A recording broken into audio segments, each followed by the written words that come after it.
Assalamualaikum warahmatullahi wabarakatuh. Halo anak-anak, apa kabar kalian? Semoga kalian di rumah dengan keadaan sehat, dalam keadaan baik, sehingga kalian bisa belajar di rumah dengan tenang. Nah, terutama di masa pandemi seperti ini, kita harus tetap sehat, harus tetap belajar. Nah, perkenalkan, nama saya Miss Tami. Di pertemuan kali ini, saya akan mengajarkan kalian tentang kedaulatan Negara Kesatuan Republik Indonesia bagian kedua. Nah, selanjutnya, Miss Tami ucapkan welcome to Civic Education. Nah, sebelum kita mulai pembelajaran, kita berdoa dulu ya anak-anak.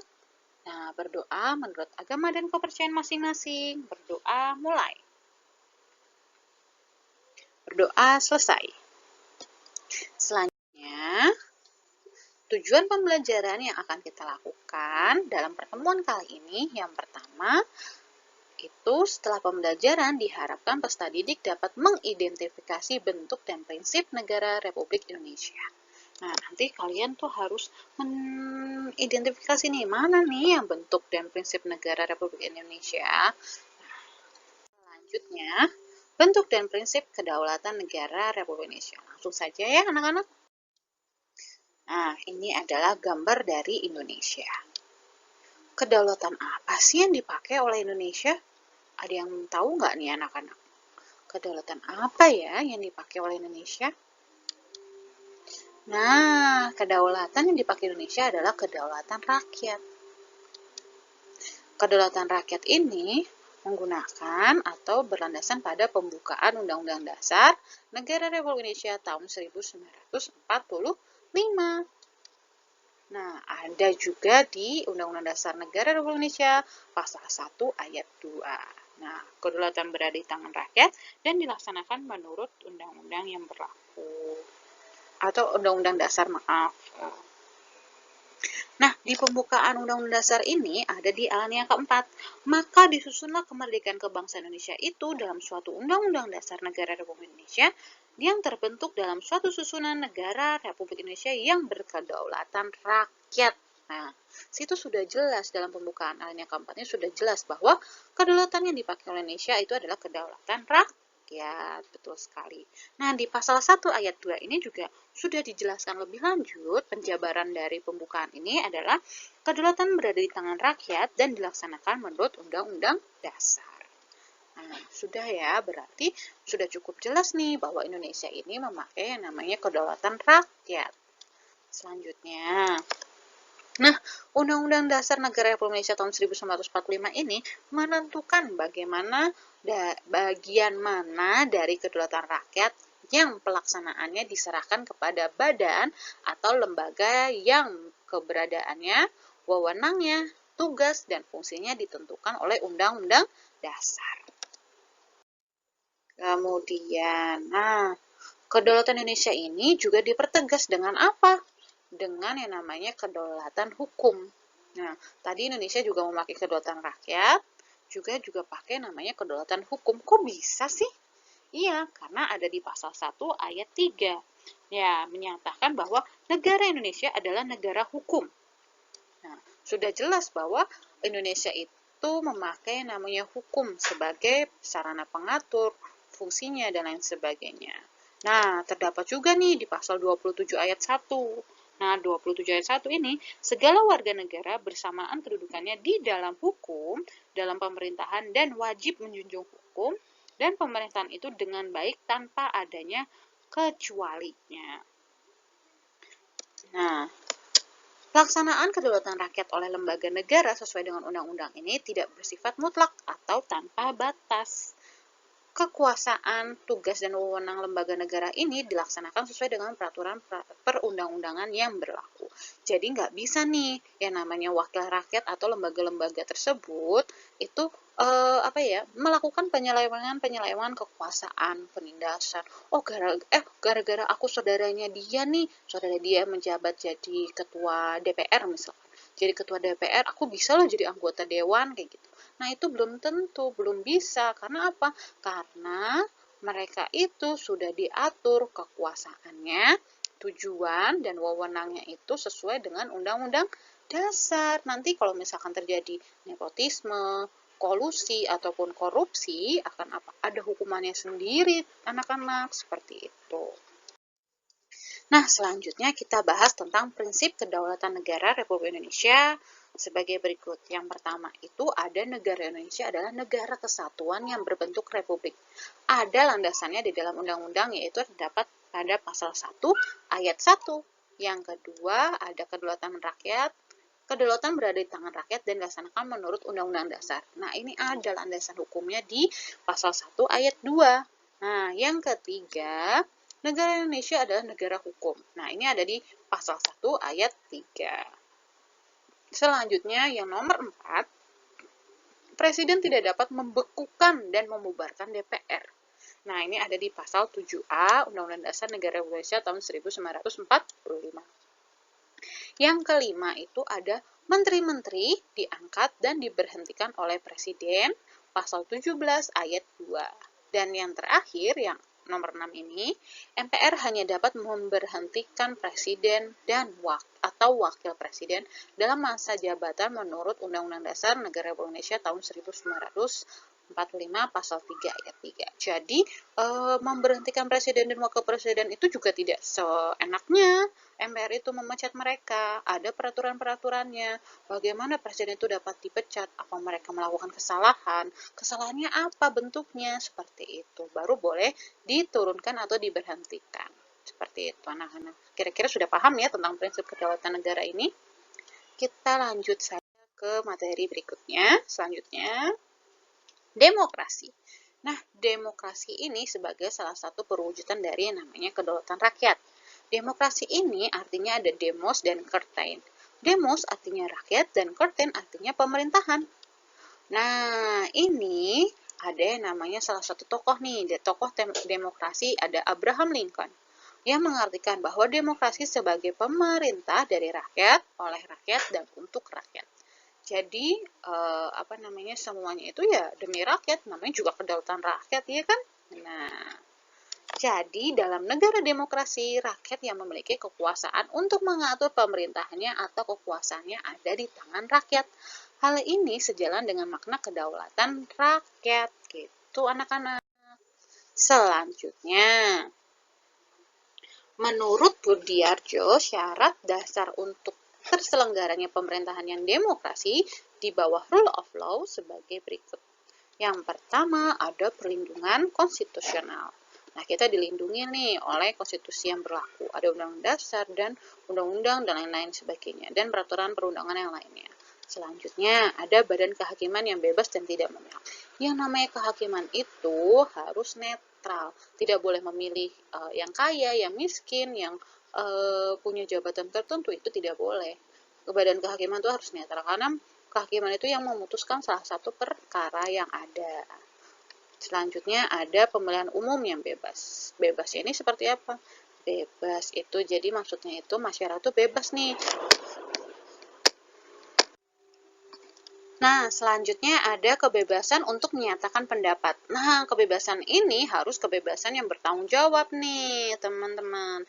Jadi tidak bisa bebas menyatakan pendapat tuh sebebas-bebasnya, itu nggak boleh. Tapi harus ada tanggung jawabnya. Jadi kalau kalian menyatakan pendapat, kalian harus tahu juga nih, terutama di zaman-zaman sekarang yang namanya tuh media sosial.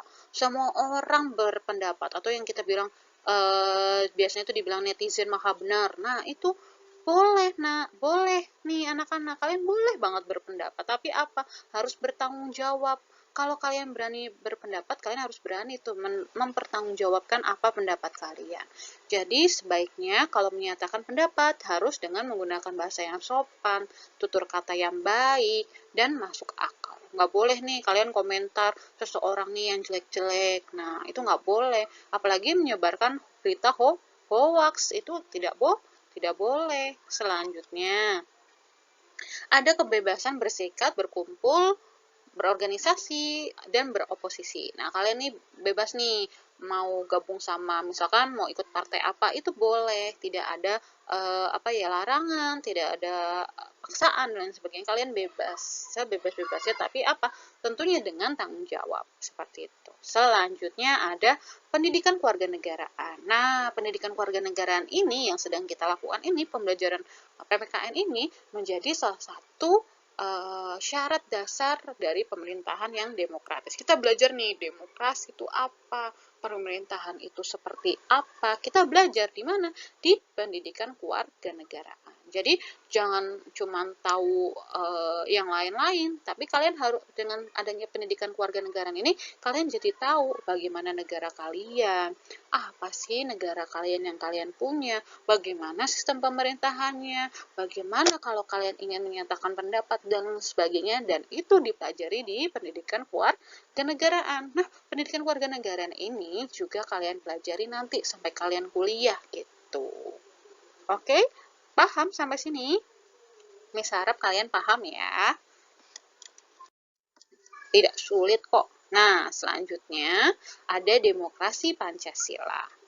Nah, demokrasi Pancasila ini merupakan bersumber dari tatanan nilai sosial budaya bangsa Indonesia tentunya yang sudah melekat dalam kehidupan masyarakat sejak zaman dulu. Kita kenal gotong royong atau ekasila, itu sudah ada tuh dari zaman dulu kala. Dari zaman kita dijajah tuh kita sebenarnya sudah sadar kalau kita punya nilai-nilai sosial. Nah, Pancasila ini menjadi menjadi wujud dari tatanan nilai sosial budaya bangsa kita tentunya. Selanjutnya, prinsip utama demokrasi Pancasila yaitu pengambilan keputusan melalui musyawarah mufakat. Nah, musyawarah ini artinya pembahasan untuk menyatukan pendapat dalam penyelesaian masalah. Sedangkan mufakat memiliki arti yaitu suatu yang telah disetujui sebagai keputusan berdasarkan kebulatan pendapat. Nah, musyawarah dan mufakat ini memiliki arti jadinya secara keseluruhan pengambilan suatu keputusan berdasarkan kehendak orang banyak atau rakyat sehingga terdapat kebulatan pendapat. Jadi, ketika kalian nih mau menyelesaikan suatu perkara atau menyelesaikan suatu masalah, itu harus namanya dengan musyawarah mufakat. Kenapa harus musyawarah mufakat? Jadi nanti tidak ada yang tersakiti. Jadi ini keputusannya keputusan bersama, tidak keputusan satu orang, tidak ketua kelas misalkan yang memilih, tidak seseorang yang memilih, bukan. Tetapi hasil keputusan bersama. Jadi hasil keputusan bersama ini juga harus ada konsekuensinya. Konsekuensinya apa, Miss? Konsekuensinya itu semua anggota harus setuju atas pengambilan keputusan tersebut karena hasil dari mufakat. Seperti itu. Selanjutnya ada yang namanya musyawarah mufakat bersumberkan inti kerakyatan yang dipimpin oleh hikmat kebijaksanaan dalam permusyawaratan perwakilan. Kemudian, pengambilan keputusan harus berdasarkan kehendak rakyat melalui hikmat kebijaksanaan. Yang ketiga, cara mengumumkan hikmat kebijaksanaan harus berdasarkan akal sehat dan hati nurani luhur serta mempertimbangkan persatuan dan kesatuan bangsa serta kepentingan rakyat. Yang keempat, keputusan yang diambil harus dapat dipertanggungjawabkan secara moral kepada Tuhan serta menjunjung tinggi nilai kemanusiaan dan keadilan pastinya. Dan selanjutnya, keputusan harus dilaksanakan secara jujur dan bertanggung jawab. Nah, di sini ini yang tadi Miss katakan, keputusan itu harus dilaksanakan semuanya, semua anggota yang ikut. Nah, secara jujur dan bertanggung jawab. Ketika itu sudah diputuskan, ya itu yang harus dilaksanakan. Seperti itu ya, anak-anak. Nah, ini kita akan belajar tentang perbandingan. Ada beberapa macam demokrasi. Nah, kita bandingkan ya demokrasinya kita dengan demokrasi yang lain. Kita pakainya demokrasi Pancasila nih. Kalau demokrasi Pancasila itu mengutamakan kepentingan bangsa dan negara di atas kepentingan pribadi atau golongan dan mengakui hak milik perorangan maksudnya, maaf. Nah, kemudian ada yang kedua nih, ada yang namanya demokrasi liberal, yaitu mengutamakan kepentingan pribadi dengan mendukung sepenuhnya usaha pribadi atau private enterprise. Nah, selanjutnya ada yang namanya demokrasi sosialis. Demokrasi sosialis ini apa sih, Miss? Yaitu mengutamakan kepentingan bersama dengan dengan mengabaikan kepentingan pribadi. Nah, ini maksudnya gimana? Kalau demokrasi Pancasila nih, kepentingan negara di atas kepentingan pribadi, tapi dia mengakui nih hak milik perorangan. Nah, sedangkan demokrasi liberal ini malah dia mengutamakan kepentingan pribadi. Jadi yang lain itu nggak penting gitu maksudnya. Nah, kalau sosialis ini mengutamakan kepentingan bersama, tapi dia tidak mengakui hak milik perorangan atau mengabaikan kepentingan pribadi. Selanjutnya, kalau demokrasi Pancasila ini keputusan diambil secara mufakat, musyawarah. Musyawarah mencapai mufakat. Sedangkan demokrasi liberal keputusannya diambil dengan suara terbanyak 50 plus 1. Jadi setengahnya tapi lebih satu orang. Nah, sedangkan demokrasi sosialis ini keputusan diambil berdasarkan kehendak mayoritas. Jadi yang paling banyak tuh apa sih? Itu adalah keputusannya yang diambil. Nah, selanjutnya nih, masih ada perbandingannya nih. Kalau demokrasi Pancasila, agama merupakan bagian tidak terpisahkan dari kehidupan bernegara. Sedangkan demokrasi liberal ini memisahkan nih antara urusan agama dengan urusan kehidupan. Dan selanjutnya, ada demokrasi sosialis. Ini tidak mengenal agama karena tidak mengakui adanya Tuhan. Ini bisa kita sebut dengan ateis ya. Ateis itu tidak punya agama. Nah, selanjutnya ini juga ada nih. Kalau demokrasi Pancasila itu tidak kenal diktator mayoritas atau tirani minoritas. Jadi nggak ada nih kelompok yang mayoritas maupun kelompok yang minoritas. Jadi semuanya tuh sama, nggak ada minoritas, nggak ada mayoritas. Sedangkan kalau demokrasi liberal, itu keputusan ditentukan oleh kesepakatan-kesepakatan individu sebagai warga negaranya. Nah, jadi tidak keputusan bersama nih. Jadi ya seenaknya dewe gitu. Atau seenaknya dewe itu dalam arti seenaknya aja kayak gitu. Yang penting kan keputusannya sesuai individu. Dan sedangkan demokrasi sosialis itu adalah suara mayoritas kelompok besar masyarakat yang menentukan segalanya. Nah, selanjutnya pelaksanaan demokrasi Indonesia. Ada yang namanya demokrasi tidak langsung. Nah, demokrasi tidak langsung ini apa sih, Miss, maksudnya? Nah, maksudnya adalah lembaga negara perwakilan rakyat yang bertugas untuk menyampaikan aspirasi dan amanat rakyat dalam pemerintahan. Nah, selanjutnya ada demokrasi langsung. Demokrasi langsung ini pelaksanaan pemilihan presiden dan wakil presiden, kepala daerah, wakil kepala daerah, dan kepala desa. Nah, demokrasi tidak langsung ini, lembaga perwakilan rakyatnya itu kita laksanakan loh, kita laksanakan secara langsung. Maksudnya secara langsung tuh gimana sih, Miss? Secara langsung ini kita kan bisa milih siapa sih yang mau menjadi perwakilan kita sebagai rakyat. Nah, kita bisa milih si A, milih si B. Nah, lewat apa? Lewat yang namanya pemilihan umum seperti itu. Paham ya anak-anak ya? Nah, selanjutnya ada pemilihan umum sebagai sarana perwujudan kedaulatan rakyat dan demokrasi dilaksanakan secara azas langsung, umum, bebas, rahasia, jujur, dan adil atau luber jurdil. Selanjutnya, oke, sampai sini cukup materinya. Kira-kira ada pertanyaan atau tidak anak-anak? Kalau ada pertanyaan, silahkan kalian komen di bawah atau kalian bisa DM Miss Tami di Instagram @tamipbi atau di email Miss Tami utami370@gmail.com. Jika tidak ada pertanyaan, Miss ucapkan terima kasih telah menonton video ini di pertemuan kita kali ini. Terima kasih ya atas perhatiannya. Semoga ilmunya bermanfaat untuk kalian. Miss Tami ucapkan terima kasih dan Miss Tami ucapkan juga mohon maaf apabila ada salah.